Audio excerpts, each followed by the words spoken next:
मित्रों, हमारे समाज में कई जातियां पाई जाती है, जिनमें से कुछ जातियां ऊंची तो कुछ जातियां नीची कहलाती है। लेकिन आखिर ऐसा क्यों है? ये सवाल हर एक हिंदू के मन में कांटे की तरह चुभता है और खासकर आजादी के बाद ये सवाल हिंदुओं में लगातार बिखराव लाता जा रहा है। साथ ही जातिवाद वाली राजनीति के कारण हिंदू समाज और ज्यादा खंड खंड हो गया है और इन सभी जातियों में चमार जाति का नाम सबसे ज्यादा सुनने में आता है। और उसका कारण ये है कि इस जाति को नीच और अछूत की संज्ञा हमारे समाज ने दे दी है। हिंदू धर्म ग्रंथों के अनुसार सभी मनुष्य स्वयं ब्रह्मा जी ने उत्पन्न किए हैं, इसलिए सभी मनुष्य बराबर हैं और किसी भी धर्म ग्रंथ में किसी भी जाति का उल्लेख भी नहीं किया गया है। फिर आखिर क्यों और कब से जातियों का विभाजन हुआ? आखिर किसने चमार जाति को नीच और अछूत घोषित किया और आखिर क्या है चमार जाति का इतिहास? यही सब जानेंगे आज के इस वीडियो में। दोस्तों, अगर आप हिंदू हैं तो आपका फर्ज बनता है कि आप इसके असली इतिहास को जानें, इसलिए आपसे निवेदन है कि इस वीडियो को अंत तक अवश्य देखिएगा। तो मित्रों, सबसे पहले अगर बात करें पहले प्रश्न की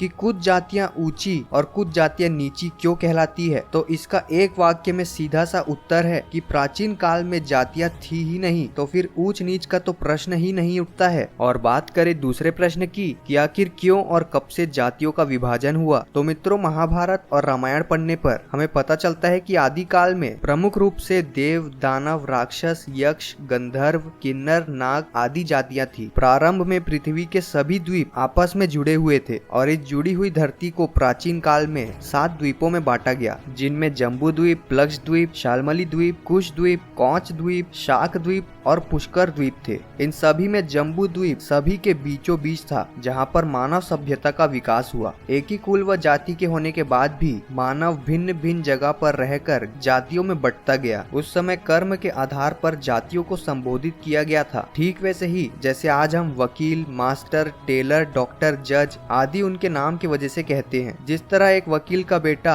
एक डॉक्टर, इंजीनियर या फिर एक जज बन सकता है, ठीक वैसे ही कर्म के अनुसार ब्राह्मण, क्षत्रिय आदि कहे जाते थे। तो ये बड़े ही दुर्भाग्य की बात है कि आज जात को अलग अर्थों में लिया जाता है। जात, समाज व संप्रदाय पर अध्ययन करने वाले जानते हैं कि सभी का अलग अलग अर्थ होता है। आज हम जिसे जातिवाद कहते हैं वो आज पूरी दुनिया के सभी धर्मों में विद्यमान है। ऊंच और नीच की भावना सभी धर्मों में है। बाकी आप लोग तो खुद ही समझदार हैं। हम ये बताना जरूरी नहीं समझते कि गैर हिंदू धर्मों में कौन से समाज को ऊपर माना जाता है। व्यवस्था की आड़ में सनातन धर्म को तोड़ने का कुचक्र बढ़ा है। सैकड़ों वर्ष की गुलामी के काल में जातिवाद इतना नहीं था जितना आज आजादी के बाद इन 70 से 75 सालों में देखने को मिला है। शुरुआत में हम सुर असुर में बांटे गए, उसके बाद वैष्णव और शैव में, उसके बाद ब्राह्मण और शूद्र में बदलकर धर्म का सत्यानाश कर डाला और इस दौरान लोगों ने अपने वंश चलाए। वंश समाज में बदल गए और वास्तव में इन सभी का धर्म से कोई लेना देना ही नहीं है। तो मित्रों, अब बात करते हैं तीसरे प्रश्न की कि आखिर चमार जाति को नीच और अछूत किसने घोषित किया। तो आपको बता दें कि आज जिनको चमार कहकर बुलाया जाता है, इनका पुराने इतिहास में कहीं भी उल्लेख नहीं पाया गया है। ना ही प्राचीन काल में शब्द का कहीं भी उपयोग किया गया है और ना ही इस नाम की कोई भी जाति थी। चमार शब्द का प्रयोग सबसे पहले सिकंदर लोदी ने किया था। दरअसल मुगल आक्रांता जब हिंदुओं पर अत्याचार कर रहे थे, हिंदू धर्म के नाम पर उन पर दबाव डाल रहे थे, तब चमार कहलाने वाले इन्हीं लोगों ने सबसे पहले मुगलों को करारा जवाब दिया था और उनके खिलाफ आवाज उठाई थी। उस समय सिकंदर लोदी ने इन लोगों को दबाने तथा नीच बनाने के लिए इन्हें गिरफ्तार करके चमड़े के काम में ढकेल दिया और उनका अपमान करने के लिए पहली बार चमार शब्द का प्रयोग किया। अब मित्रों, बात करते हैं आखिरी प्रश्न की कि आखिर चमार कहलाने से पहले ये लोग थे कौन? आखिर क्या है चमार जाति का इतिहास? तो मित्रों, आपको बता दे कि सच तो ये है कि हम जिन्हें नीची जाति का कहते हैं और चमार कहकर संबोधित करते हैं, असल में वह चमर वंश के क्षत्रिय हैं। जी हाँ मित्रों,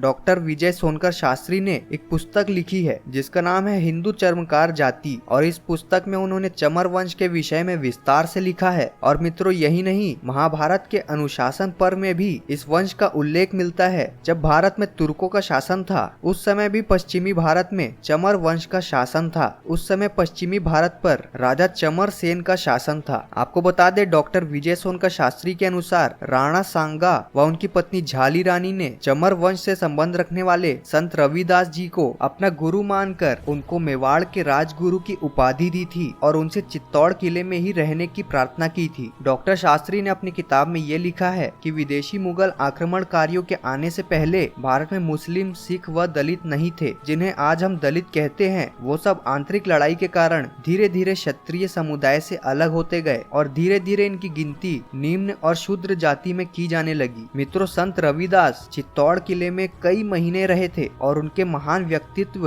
और उपदेशों से प्रभावित होकर बड़ी संख्या में लोगों ने उन्हें अपना गुरु माना था और इसी का परिणाम है कि आज भी पश्चिमी भारत में बड़ी संख्या में रविदासी हैं। और यही नहीं, राजस्थान में आज भी चमार जाति का बर्ताव राजपूतों जैसा है। उनकी औरतें लंबा घूंघट रखती हैं और आदमी ज्यादातर बड़ी मूछें और पगड़ी पहनते हैं। मित्रों, आज के समय में भारत में 23 करोड़ के आसपास मुस्लिम हैं और 35 करोड़ के आसपास अनुसूचित जाति के लोग हैं। जरा सोचिए, लोगों ने यदि मुगल अत्याचारों के आगे हार मान ली होती और अगर मुसलमान बन गए होते तो आज भारत में मुस्लिम जनसंख्या 50 करोड़ के भी पार होती। और आज समय की मांग है कि हम एक बार फिर से भेदभाव भुलाकर सभी सनातन धर्मियों को एकजुट करें और यदि हम ईद की सेवई खा सकते हैं तो हम दलित के घर का पानी क्यों नहीं पी सकते। इस पर विचार अवश्य कीजिएगा मित्रों। और अगर ये जानकारी आपको महत्वपूर्ण लगी तो सच्चे हिंदू होने के नाते इस जानकारी को अपने मित्रों में भी अवश्य शेयर कीजिएगा। तो मिलते हैं मित्रों आपसे दूसरे वीडियो में। तब तक के लिए जय हिंद, जय भारत, जय सनातन।